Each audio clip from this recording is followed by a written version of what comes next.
নেপালের পর এবার তুরস্ক জুড়ে ছড়িয়ে পড়েছে বিক্ষোভের আগুন। জনগণের কণ্ঠে একটাই দাবি, প্রেসিডেন্ট রিসেপ তাইয়েপ এরদোয়ানের পদত্যাগ।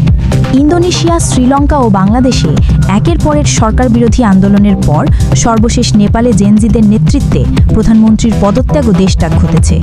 তাই প্রশ্ন উঠছে, তুরস্ক কি এখন সেই একই পথের দিকে এগোচ্ছে? তবে কি এবার বাঁচতে চলেছে এরদোয়ানের বিদায় ঘণ্টা? তিনি কি পারবেন এই বিক্ষোভের ঝড় সামলে ক্ষমতার চেয়ার আঁকড়ে ধরে রাখতে? 15 সেপ্টেম্বর রাজধানী আঙ্কারার রাস্তায় হাজার হাজার মানুষ নেমে আসে এরদোয়ানের পদত্যাগের দাবিতে। বিক্ষোভের সূত্রপাত মূলত তুরস্কের প্রধান বিরোধী দল সিএইচপির নেতাদের বিরুদ্ধে চলমান মামলাগুলোকে ঘিরে। বিরোধীরা বলছে এসব মামলা রাজনৈতিক উদ্দেশ্য প্রণোদিত। এর আগে ইস্তাম্বুলের মেয়র ও সিএইচপির প্রভাবশালী নেতা এক্রেম ইমামোগলুকে দুর্নীতির অভিযোগে গ্রেফতার করা হয়, যা স্পষ্ট রাজনৈতিক প্রতিহিংসা হিসেবে দেখা হচ্ছে।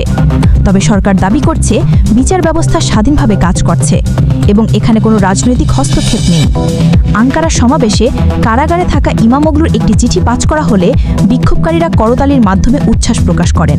তারা প্রেসিডেন্ট ইমামোগলু স্লোগান দিয়ে পুরো পরিবেশ মুখর করে তোলেন। এদিকে 16 সেপ্টেম্বর একটি গুরুত্বপূর্ণ রায়ের দিকে তাকিয়ে আছে সিএইচপি। এই রায় দলটির নেতৃত্ব এবং ভবিষ্যৎ নির্বাচনী সমীকরণে বড় ধরনের প্রভাব ফেলতে পারে। তুরস্কের রাজনৈতিক অঙ্গনে এখন সবচেয়ে বড় প্রশ্ন, এরদোয়ান কি পারবেন এই গণবিক্ষোভ ও আইনি লড়াইয়ের চাপে টিকে থাকতে, নাকি সত্যিই শুরু হতে যাচ্ছে তার পতনের কাউন্টডাউন?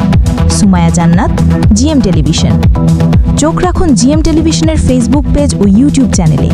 সত্যের সন্ধানে সবার আগে জিএম টেলিভিশনের সাথেই থাকুন।